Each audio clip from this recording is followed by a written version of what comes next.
Bienvenue dans French Story Library. Ici, on oublie la grammaire ennuyeuse. On découvre des histoires simples, intéressantes, et on progresse en français sans effort. Il s'appelle Daniel. Il a 20 ans. Il vient d'Espagne. Son rêve est simple, apprendre le français et découvrir Paris. Daniel pense souvent, je veux parler avec les Français. Je veux comprendre la musique, les films, la vie. Ce rêve est grand, mais son français est encore petit. Il connaît seulement quelques phrases. Il dit souvent, bonjour, merci, s'il vous plaît. D'abord, Daniel arrive à Paris un matin froid de septembre. Le ciel est gris, l'air est humide. Il descend de l'avion avec une valise lourde. L'aéroport est grand, bruyant, plein de voix et d'odeurs de café. Il regarde autour et pense, c'est difficile. Mais je veux essayer. Il prend le RER vers le centre. Ensuite, il doit changer pour le métro. Les panneaux sont en français. Beaucoup de mots sont inconnus. Daniel s'arrête devant une carte. Il regarde encore et encore. Excusez-moi, monsieur, quelle ligne va à Bastille? Dit-il timidement à un homme. Ah, la ligne 1. Suivez les flèches jaunes, répond l'homme avec un sourire. Merci beaucoup, dit Daniel, soulagé. Le métro est sombre, bruyant. Il sent l'odeur de métal et de parfums mélangés. Daniel serre sa valise et pense, je peux le faire. Il arrive enfin à la station Bastille. La place est claire et animée. Il voit de vieux immeubles, des cafés avec terrasse et des gens qui parlent vite. Le son est comme une musique inconnue. Il sent aussi l'odeur de croissants frais venant d'une boulangerie proche. Bonjour, je voudrais un croissant, s'il vous plaît, dit-il avec hésitation à la vendeuse.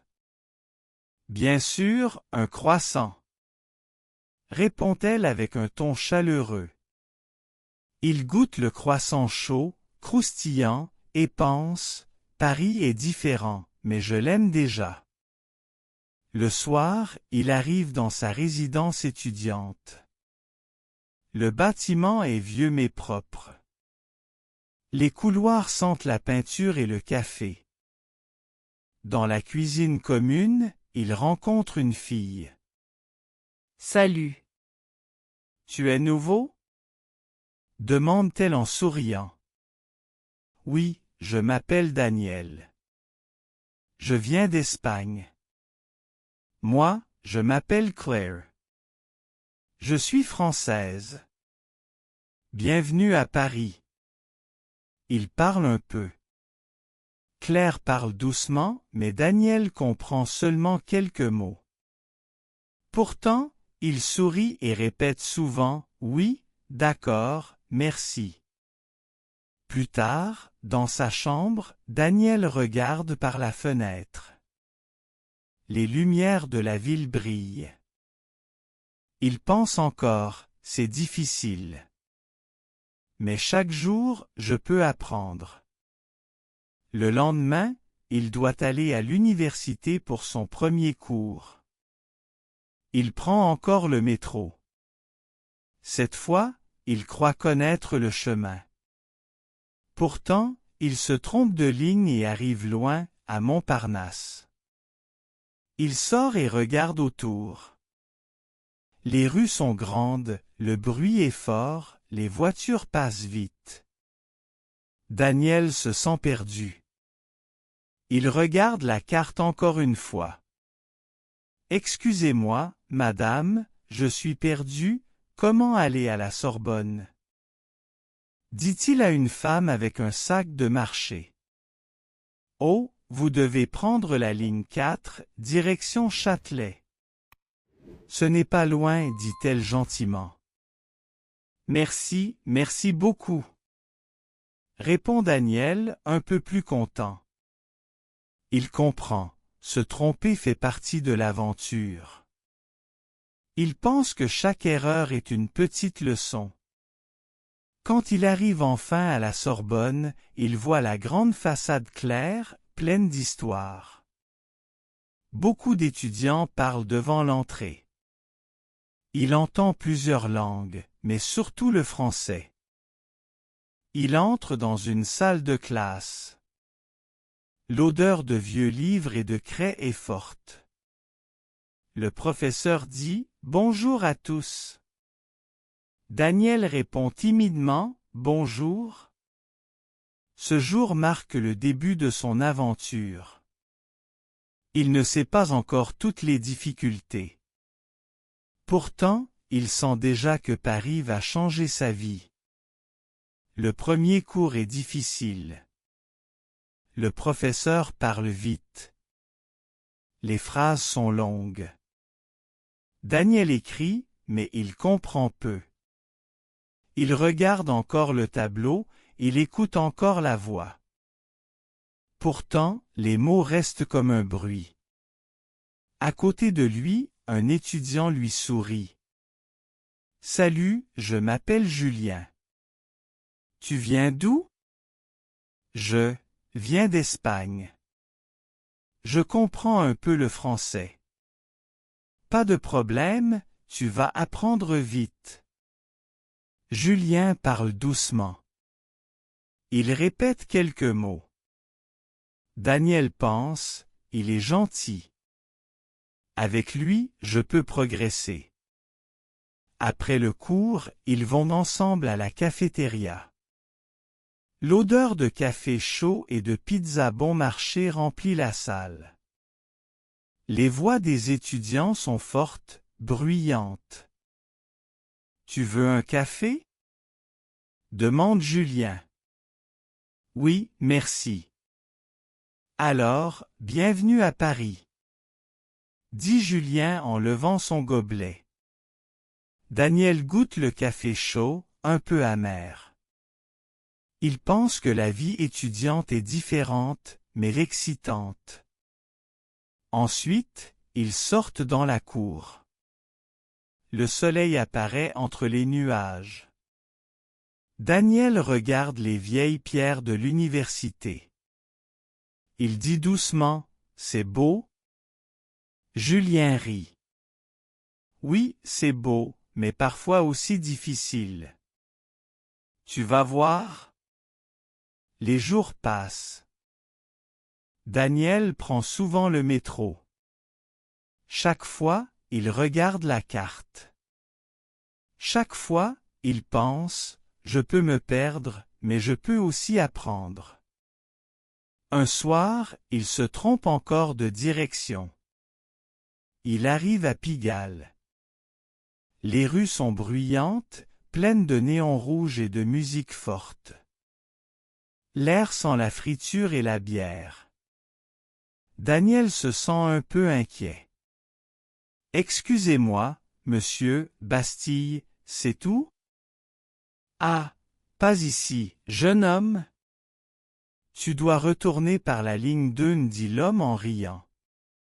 Daniel rit aussi. Il pense que Paris est parfois un labyrinthe, mais il aime ce labyrinthe. Le week-end, Claire propose. Daniel, viens avec moi au marché de Bastille. Oui, d'accord. Le marché est plein de couleurs. On voit des fruits, des légumes, du fromage, du pain frais. Les odeurs se mélangent, sucrées, salées, fortes. Les voix des vendeurs crient « 3 € la pomme ». 2 € le fromage. Claire achète des tomates. Daniel prend un petit fromage. Bonjour, je voudrais ce fromage, s'il vous plaît. Voilà, jeune homme, dit le vendeur. Daniel sourit. Pour la première fois, il parle sans peur. Queu lui dit: Tu vois? C'est facile. Pas toujours, mais aujourd'hui oui. Plus tard, il s'assoit dans un café près de la place. Daniel regarde les passants. Des couples boivent du vin rouge, des enfants mangent des glaces. Le serveur apporte 2 cafés et un croissant chaud. L'odeur du beurre et du sucre est douce. Alors, Daniel, tu aimes Paris? Oui, beaucoup. C'est grand, c'est beau. Mais parfois je suis perdu. Être perdu, c'est normal. Tu vas t'habituer. Daniel pense encore à ses erreurs. Mais il se dit, chaque erreur est un pas, il répète la phrase plusieurs fois dans sa tête. Quand il rentre dans sa chambre, il ouvre son cahier. Il écrit les mots du jour, fromage, marché, facile, perdu. Il regarde encore la liste et sourit. Paris reste grand et difficile. Pourtant, chaque jour Daniel prend un petit succès. Et il sent que son aventure ne fait que commencer. Un nouveau mois commence. Daniel se sent déjà un peu plus à l'aise. Chaque matin, il prend le métro avec confiance. Il écoute les annonces, prochain arrêt, gare de Lyon. Il répète doucement les mots. Parfois, les gens le regardent avec curiosité, mais il ne se cache plus. À l'université, il a maintenant plusieurs amis.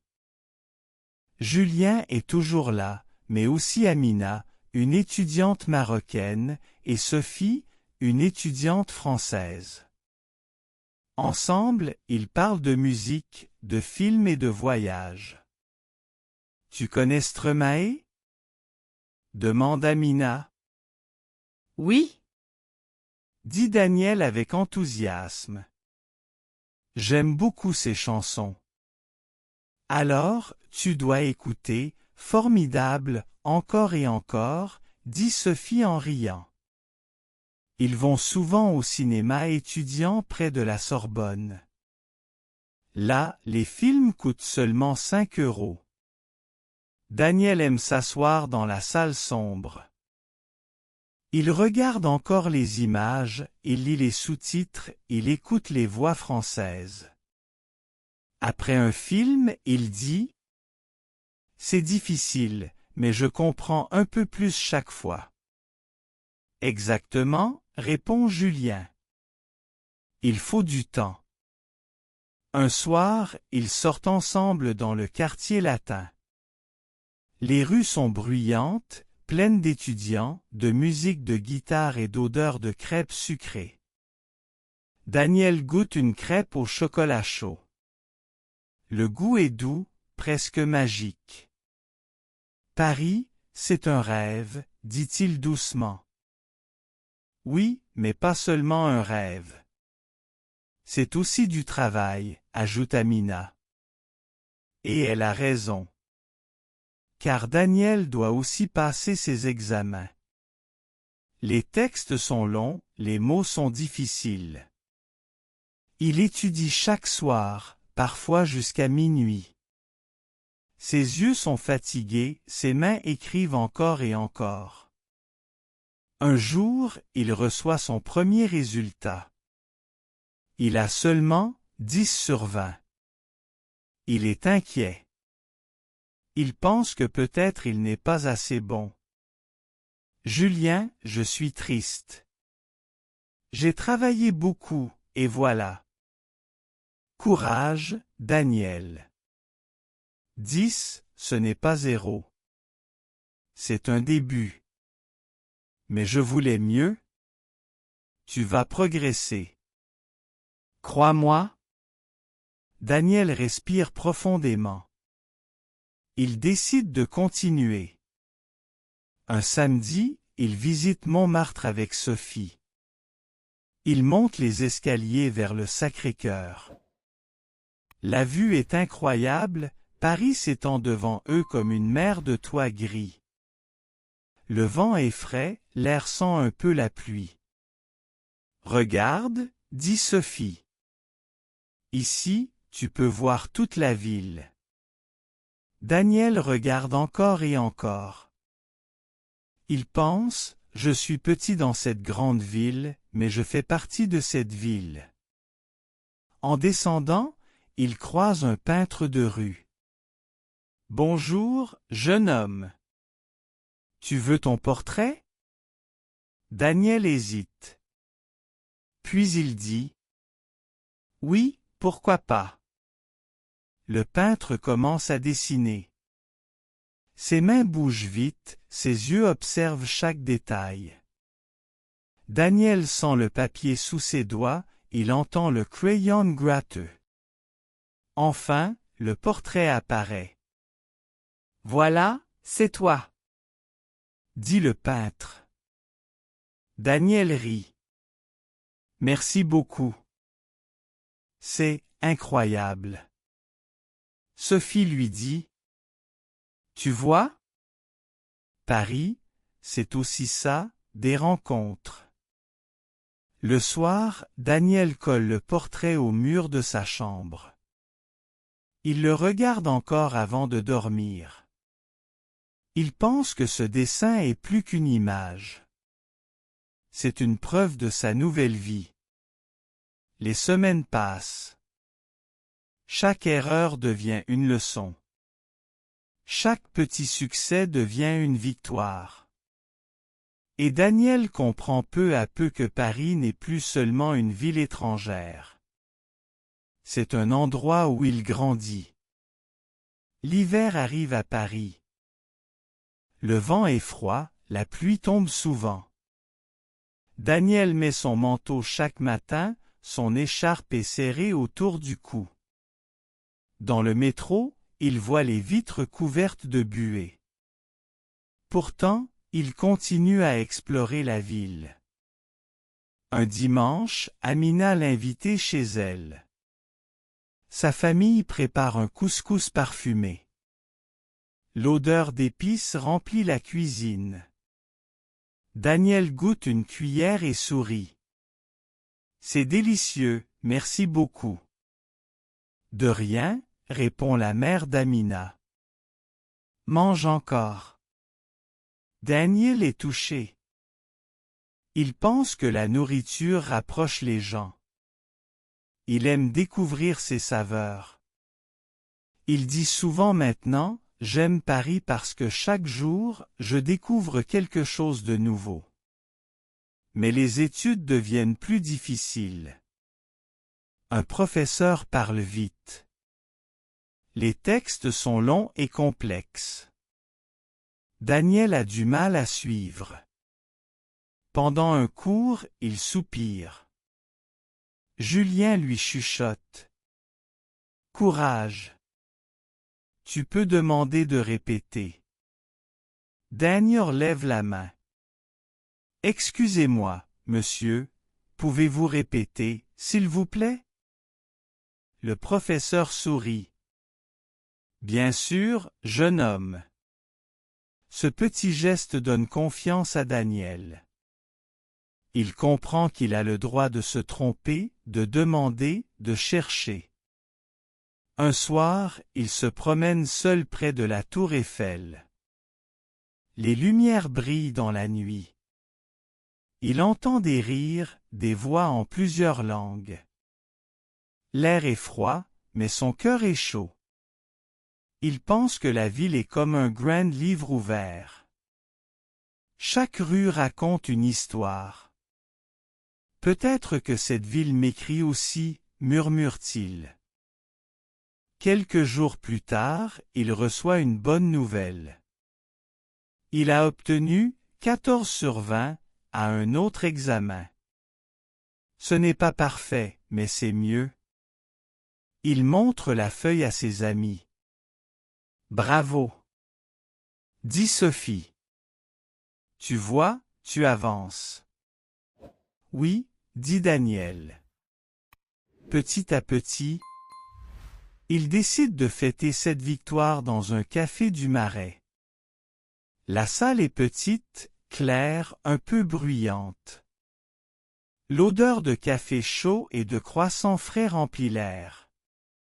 Daniel boit une gorgée d'expresso. Le goût est fort et amer, mais il aime ça. À ta réussite, dit Amina en levant son verre d'eau. Merci à vous, mes amis, répond Daniel. Sans vous, ce serait difficile. Plus tard, il reçoit un message de ses parents. Nous sommes fiers de toi. Continue, Daniel. Il lit encore et encore ce message. Ses yeux brillent un peu.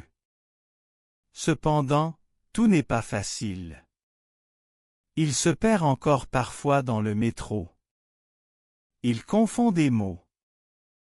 Il dit « chaise » au lieu de « chance ». Les gens rient gentiment. Mais il ne se cache plus. Il rit aussi. Un samedi matin, il décide d'aller au marché avec Julien.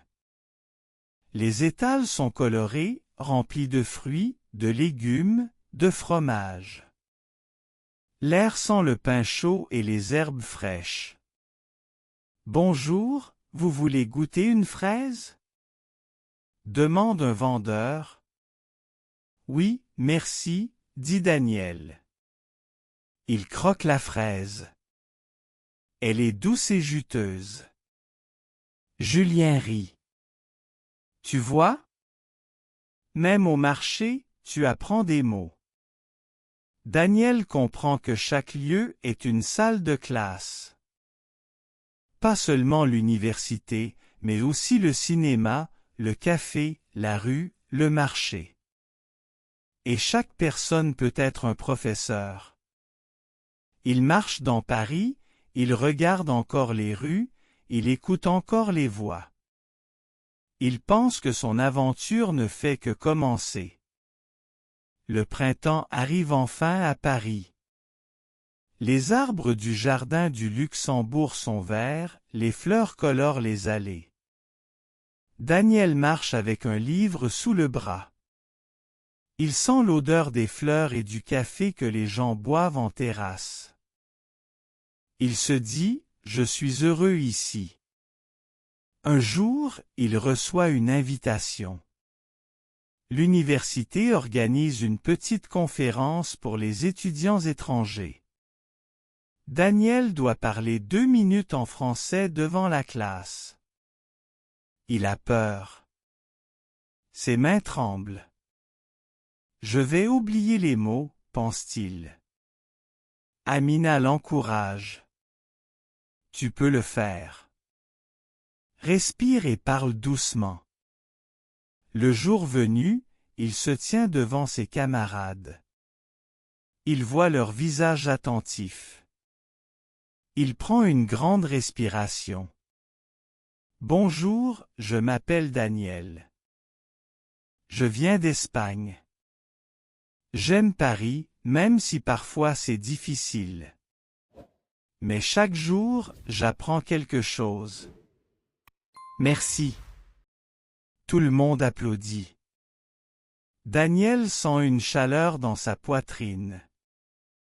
Il pense que ses efforts ne sont pas vains. Ensuite, les examens de fin de semestre approchent. Les nuits sont longues, les livres s'empilent. Daniel révise avec Julien et Amina dans la bibliothèque. L'odeur de papier, le silence interrompu par des chuchotements. Courage, on est presque à la fin, dit Julien. Daniel boit une gorgée de café froid. Il sourit. Oui, presque à la fin. Les résultats arrivent quelques semaines plus tard. Daniel a réussi. Ce n'est pas parfait, mais c'est assez pour continuer. Ses amis le félicitent. Ses parents l'appellent. Bravo, Daniel. Tu as travaillé dur. Il répond avec émotion. Merci. Je suis content et fatigué. Un soir d'été, il se retrouve sur les quais de la Seine. Les gens chantent, d'autres jouent de la guitare. L'air est doux, les lumières dansent sur l'eau. Daniel ferme les yeux et écoute. Il pense encore, je ne suis plus le même. Amina lui demande. Alors, tu veux rester ici l'année prochaine? Il réfléchit. Il regarde la ville, les ponts, les bateaux. Oui, je crois. Paris est difficile, mais Paris me donne de la force. Julien ajoute. Tu n'es plus seulement un étudiant étranger. Tu es un peu parisien maintenant. Daniel rit. Mais au fond, il sait que c'est vrai. Le voyage de Daniel n'était pas facile. Il s'est perdu, il a douté, il a eu peur. Pourtant, il a trouvé des amis, il a appris une nouvelle langue, il a découvert une nouvelle culture. Il regarde encore la Seine et se dit, ce n'est que le début. Parce que chaque aventure laisse une trace. Et chaque difficulté devient une histoire à raconter.